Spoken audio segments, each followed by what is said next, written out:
I don't want a 165-pound title anymore. There was a moment in time, very recently, where I openly said I would love a 165-pound division. I want 170 to be at 175. And I was all in. I was listing off names of guys that could be at 165. Nate Diaz, Jorge Masvidal, Anthony Pettis, Khabib, Ferguson. I was listing so many names. Paul Felder, James Vick. All of these guys that would be perfect for the weight class. Gunnar Nelson, Gilbert Burns. The names go on and on and on. Then I realised somehow I'd forgotten that when I actually take these guys from their divisions, they then leave those divisions. So it's all fun for me to put them all into 165, but then I realised somehow I didn't fucking understand this in the first place, that those people would no longer be in the divisions I took them from. And the divisions I took them from would then be fucking empty. So I have no idea what I was thinking. Colby would be great at 165 as well, but I really like fucking jam-packed, stacked divisions. And there seems to be a storyline like, this guy deserves it, why is it so hard for some guys to get title shots? I love that. If Tony Ferguson didn't wait so long for a title shot, no one would care nearly as much as they do now about a fight between him and Khabib. This is as big as it's going to get. The more they delay this fight, the bigger it gets. I love that part about MMA. The guy who has to grind through everything. This ain't boxing. I like that there's less belts. I can only imagine them making a 165-pound division if they had one of their lower organisations and they just built a 165-pound division there and then just shipped the entire thing over. Because right now, 155 and 170 are the best divisions. Like, in all sports, they're the best divisions. Not even just in the UFC. In every sport, name a division in anything.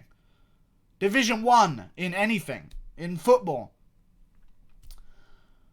170 and 155 is the shit. And I like it stacked. I like there to be options. I like big fights. I like it when two guys at the top have to kill off each other for one of them to get the title shot. I don't like when guys work their way straight from the bottom all the way to the top without any stepping stones in the way, without any guys to block their path.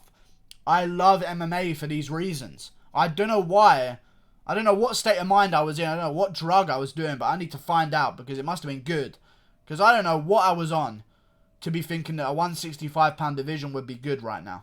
Because that would drain every division. You're telling me if a 165-pound division was made right now, that two guys that are right at the top of 170 and 155, let's say Gaethje and Colby Covington, wouldn't jump to that fucking weight class. Maybe Colby's not the best example. Let's say Leon Edwards, Justin Gaethje wouldn't jump at that chance. And then you're left with two less guys in each division. And the entire division's empty. And all of a sudden you've got guys that are in the top 15 that should not be in the top 15. Like Diego Sanchez starts creeping into that top 15 range. Mickey Gall is all of a sudden at number 14. You know, like, there's certain reasons I love the weight classes right now. And it's because it really is a stacked weight class with a lot of people. And there's a massive ladder to climb. I like that. I like that about MMA. I don't think we should make a 165-pound title. I feel like 10 pounds of a jump isn't that interesting anymore. Can you imagine? That's the next big thing.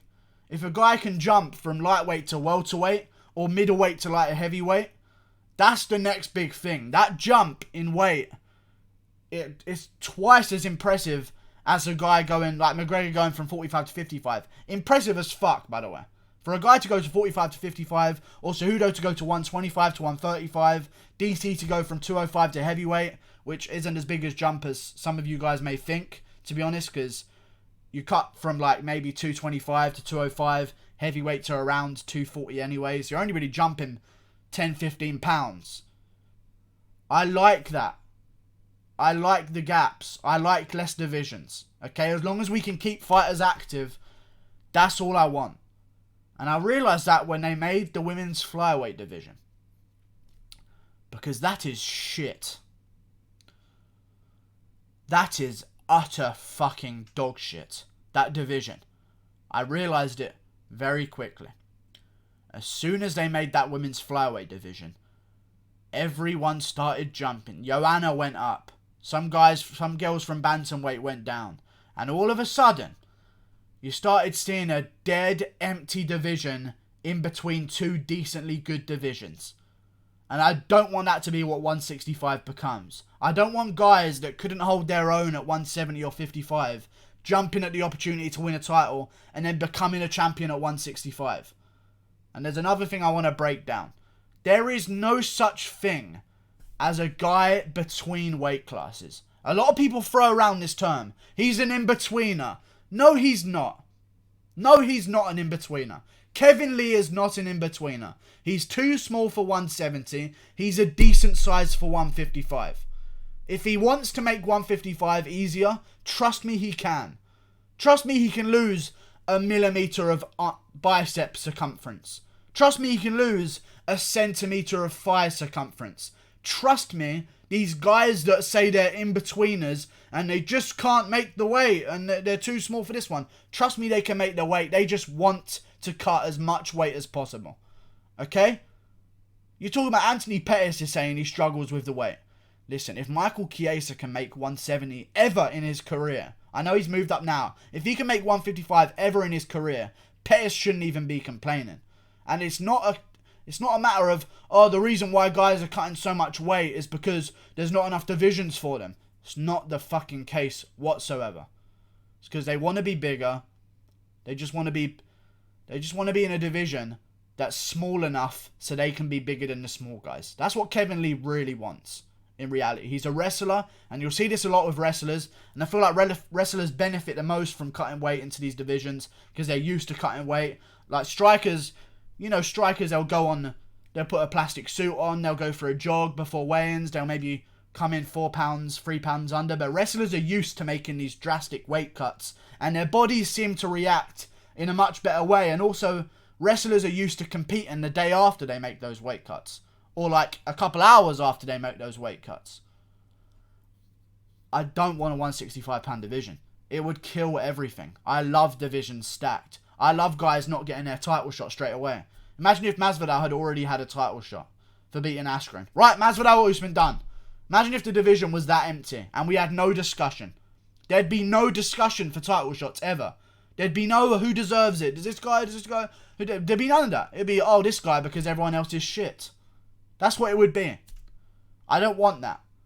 I don't like a 165 pound division. Maybe one day I'll change my mind. And if they do make a 165 pound division, I'll be happy with it. But for now, let's just keep things as they are. Because things at 55 and 70 are going better than they've ever been before. Like and subscribe. And also, what do you fucking call the division? Because we don't do supers. We don't do that. We don't do super lightweight. We don't do that kind of shit in MMA. That's a boxing thing. Leave these boxers to their 3 pound different weight classes. You know, oh, this guy's a 170 champ, but this guy's he's going to go up in weight to fight the 173 pound champ. Guess what? If he doesn't shit before the fight, he's fighting at 173 pounds anyway. So there's no difference. That's why I like the weight classes the way they are. I like the big jump because it makes a guy taking a belt in 2 different weight classes way more impressive. Click that button there. Goodbye. See you later.